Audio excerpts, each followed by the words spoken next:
Hi y'all, Jeff, the Idiot Car Guys. Welcome back. As you see behind me, this is not a car. This is a motorhome. Picked this up for my oldest daughter. This is a 2000 Itasca sunflyer on a 550 Ford rail chassis. Now, this is the biggest that was made back in that time period with the Ford V10 motor, and this coach actually is 37 feet long. I don't know if the camera is going to catch it on there, but when we go to the other side, I guarantee you'll see 37 foot of coach. This coach has pretty much anything and everything you can think of on it, and I'll show you that when we get inside. But first, let's go ahead and take a walk around to the passenger side, the door side. As I picked this up the other day, there's some things that are going to need to be sorted out on the coach. One of which is a filthy mess. But, you know, I bought it that way. The other thing, this does have a marked title, and it's a marked title due to a salvage or previous salvage title, because over in here there was a lot of storm damage, and that's the part of the reason of the marked title itself. It's caused some hail peckers in the fiberglass on the decals and whatnot. Some of that can actually be filled and kind of sanded and smoothed back out, and quite frankly made it look nice. The window, however, this is a problem. These are dual pane windows, and in between the laminate glass, it's gotten moisture in there and it's kind of frosted it and so forth. I'm going to see if I can't get just this glass replaced, because it's definitely not safe when you've got to sit there and try and look through that glass into the rear view mirror. But more to come on that. The coach is actually, you know, remarkably in pretty decent shape for its age. Needs a bath. I mean, it really does need a bath. It has had a few little things, you know, attended to over the years, but again, this is a 22-year-old coach. So, needless to say, there's going to be some work that's going to get done. And one of the things that my wife and I are going to do today is actually start cleaning on it. But 37 feet of coach, and you get lots of storage. Some of these hydraulic cylinders are probably weak and won't hold it up, but look at the amount of storage that's underneath this thing. And water tank, there's 2 water tanks under here. Actually, it's one big water tank. Nope, 2 water tanks. It is winterized when I picked it up. I'm going to do a lot of cleaning on that, testing the systems. I think we're probably out of the woods for freezing, but you never know. Something else that this has got an outside entertainment center. There is also, this coach has a central vac system, and here's the central vac cartridge. So just plug hoses inside, and guess what? You can vacuum your coach without taking another vacuum cleaner in. 2 slides, this one being the bedroom slide.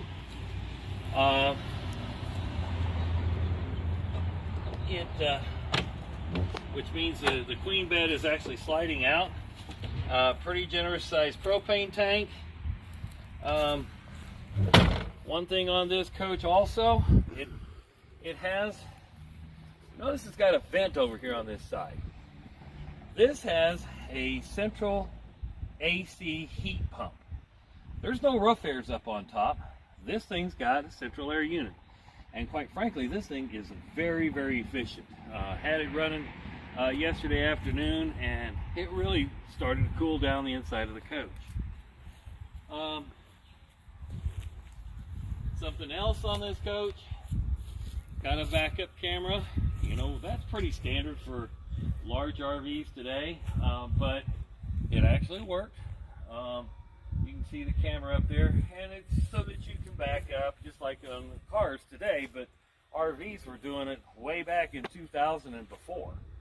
All the lights seem to work with the exception of the one hanging down. The bulb works, but I need to put it back in its socket there. This one didn't work. Has a tow system. Somebody used to tow a car with it. You've got the rock guard on the back of it. Actually, not too bad. I mean, it's still in pretty decent shape. Seemed to run down the highway pretty good. Let's go inside.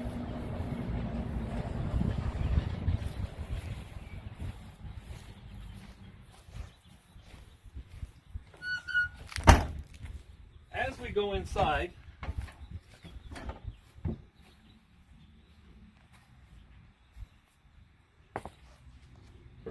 you can see that, yeah, it's a little dirty.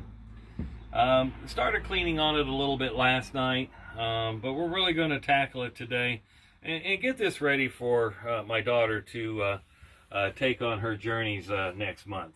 But overall, you know, there's not really any signs of water leaks up along the ceilings. This is where typically I will look when I'm buying a coach. You know, being that my former career 20 years or 20 plus years ago was in this industry, back when these were actually made, I know what to look for. And this one, quite frankly, it's all good over on this side and on that side. The only storm damage is right there around that window, and that window did leak. There is a little delamination on the outside, and the wallboard on the inside is a little bit damaged. But you know, if that's the only spot on this coach, we're in good shape.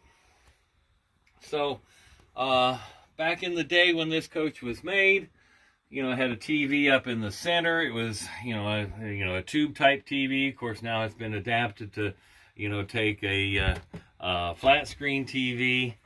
This coach also had these chairs that are supposed to swivel. The passenger one has a reclining extension on it. We're going to try and get that to working.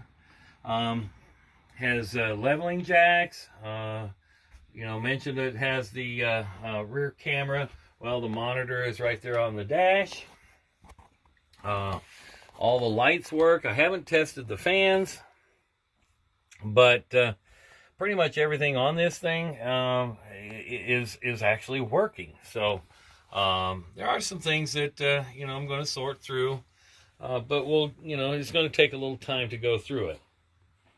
So as we pan back towards the galley area, and I've got my tools sitting here and lots of cleaning supplies to go through it. This thing's got a lot of cabinet space. And my wife asked me yesterday about if there was the owner's manuals, and I never did even look. Oh my goodness gracious, looky here. The whole folder for the entire coach is right here. I didn't realize it was here. I never opened this cabinet. So there's a plus. So if we need to see how things work, like the jacks and things like that, the appliances, there it is. Fair amount of storage space. I mean, for, you know, for something you're going to travel with. I really actually am impressed with this coach. Solid surface countertop, although there is a little crack in it. Not real concerned about that. It is a larger coach, but this is a top-of-the-line coach back in its day. You notice the microwave, it's a convection, so you can do your baking in the microwave. There is no oven. Usually in higher-end coaches, you'll find that they have, you know, convection microwave with a cooktop. Again, there looks like a little leftover cracker. Do a little cleaning and get this all cleaned up. Good sized drawers, you know, for appliances and so forth. Some little rat poisoning that was left in there. Overall, this is actually in really pretty good shape. But a lot of cleaning needs to be done. Refrigerator, started it up yesterday to see if it is actually going to cool down, and it cooled down overnight. Thing about an RV refrigerator is that it takes a while to get them to cool down. Once they're cooled down, then it's not as much effort to keep them going. Pantry, good amount of storage. This coach here, really, I think for a couple, I think is a very well outfitted coach. Also, too, central vac system.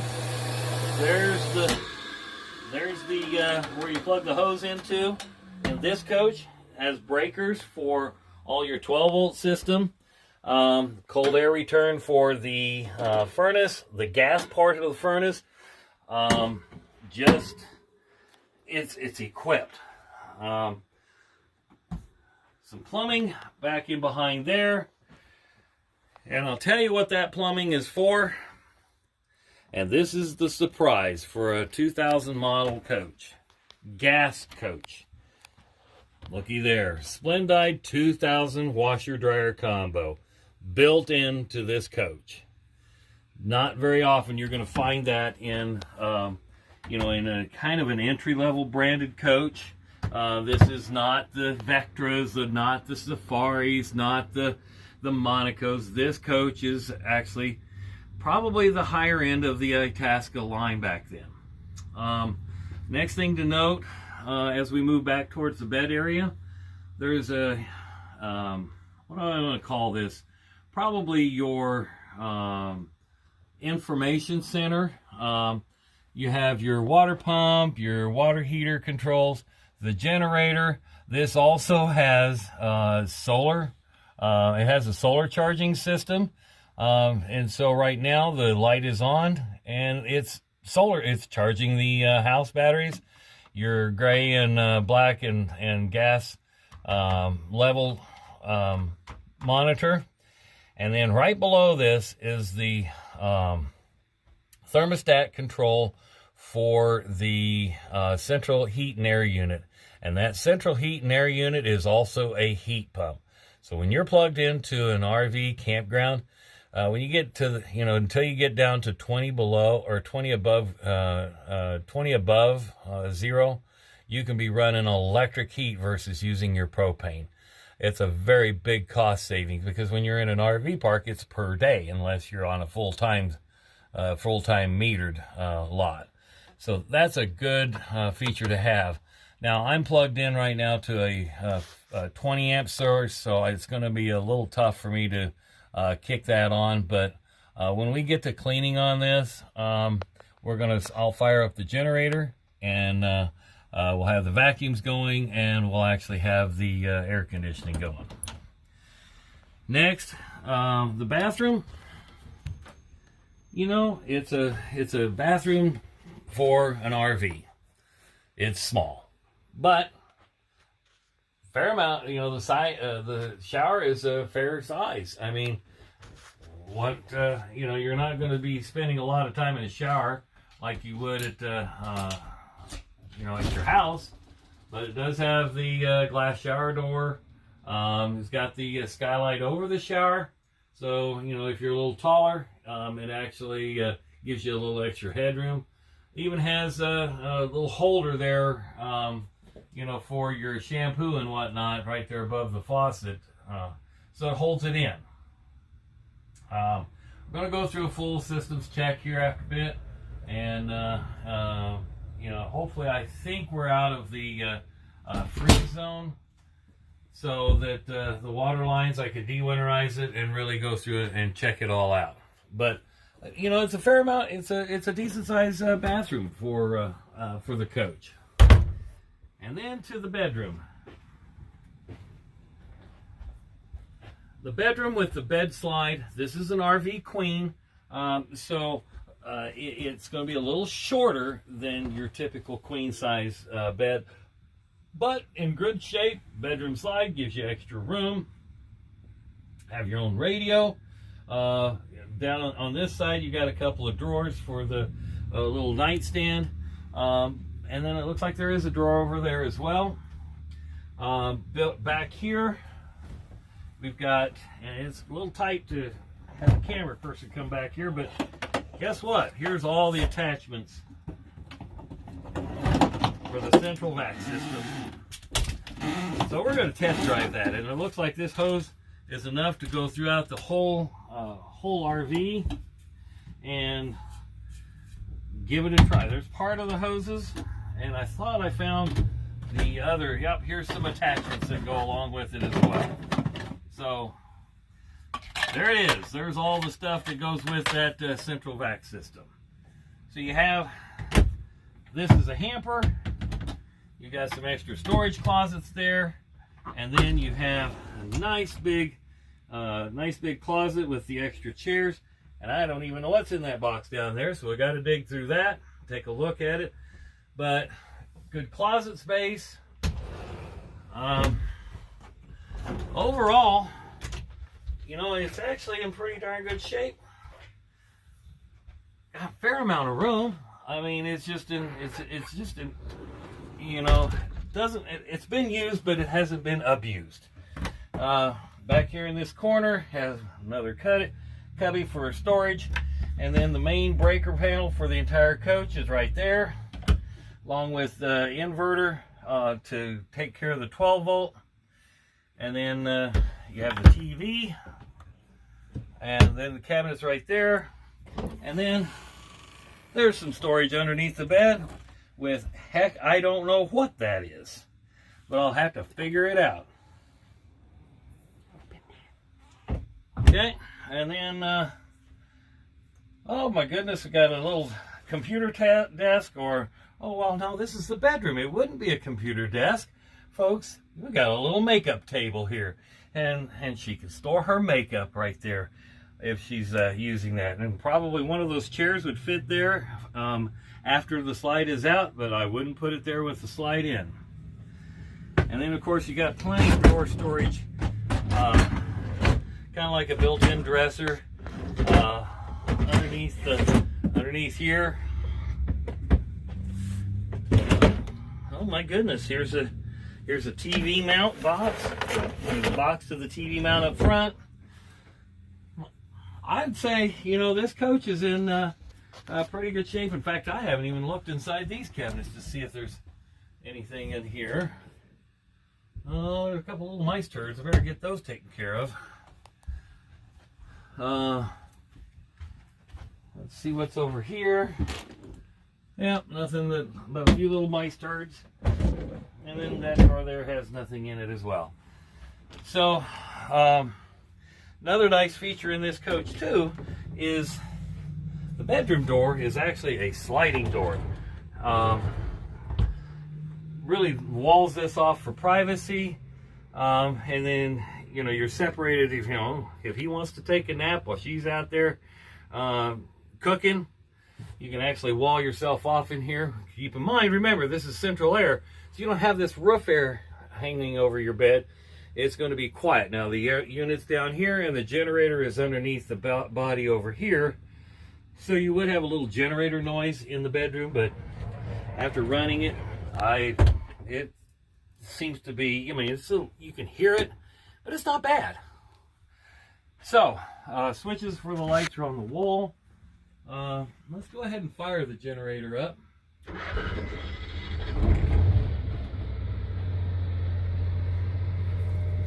So I don't know if you can hear that, but the generator is now running in the coach. And I think I probably have enough power.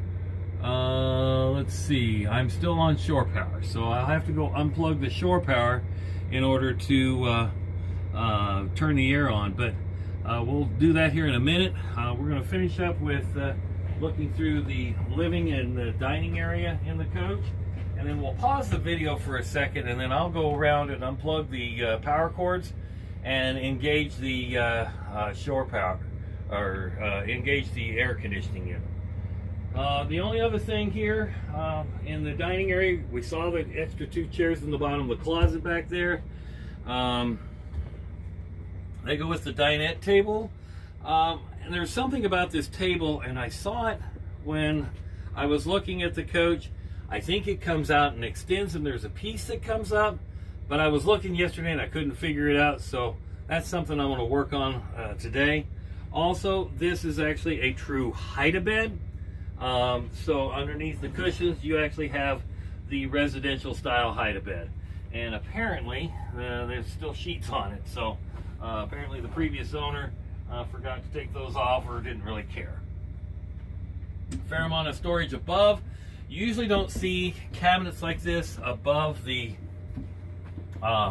in the slide outs, but this one happens to have them.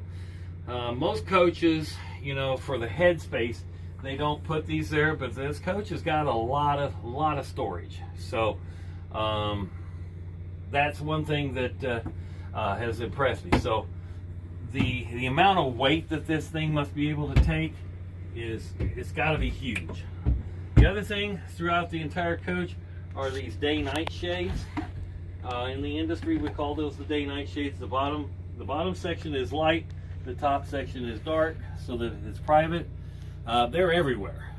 Plus, then of course, the privacy curtains around the dash. Other than that, I'd say this was a decent find. I hope my daughter is happy with this because she's going to be driving this quite a while. You know, it is on a Ford chassis. It's not a diesel, so the expenses to maintain are probably going to be quite a bit less. But of course, the gas prices the way they are, it's still going to be a costly adventure. I'm going to go pause this. I'm going to go unplug this from my power cord, and we'll pick it right back up. And I'm going to fire up the air conditioner and let you notice and let you see how quiet it is actually in here with the air conditioner on. We'll be back in just a moment. Okay, welcome back. So right now we are full on the generator power. You notice the microwave light is still on because that is on 110. So now what we're going to do, I'm going to go right behind the camera here, and I'm going to kick on the AC unit, and we're going to set it to auto fan and then to cool. And we'll set the room temperature to, let's see, cool. Well, it may not kick on unless it's, let's see, auto. Oh, well, we're probably the temperature. Okay, there we go. Oops. There we go. We'll set it down to 69 degrees for a minute. And now the AC just kicked on. Or at least it says it's wanting to kick on. There we go. Heard the generator bog down just a moment. And now the AC is on. You don't hear it on the roof because it isn't on the roof. But yet, we've got a fair amount of air coming out. And it's starting to cool. Last feature that this has got, it has a motorized with a rain sensor fantastic fan in the bathroom. This one also has the another fantastic fan here as a secondary for the exhaust. I think what I'm going to do for my daughter is get the max air cover that goes over it just to help protect it. But the fantastic fans, they're quiet, they're efficient, and should she decide that she's going to cook and needs to exhaust something other than the fan on the microwave, she's got this fan as well to keep moving air. So folks, that's this is something a little different from the idiot car guys, but you know what? It's got a motor, it's got wheels. And guess what? It's another purchase. If you have any comments or questions or concerns, I have experience in the RV industry. I'll be happy to answer them. I spent about 15 years of my career back when I was in my 30s and 40s working for a manufacturer, one of the manufacturers of an RV, or these RVs, motorhomes, and in travel trailers and towables. I probably will do a little bit of an instruction video of de-winterization on this coach, but that's for another time. We're going to do the cleaning part of it today, just because that's I want to make this look, presentable for when my daughter gets here. If you have any questions, concerns, please put them down in the comments. Like, subscribe, share this with your friends. Our YouTube channel is growing, not just with Mercedes-Benzes and automobiles, but I guess I started it with the RV. We appreciate you watching, and thanks for sharing and subscribing.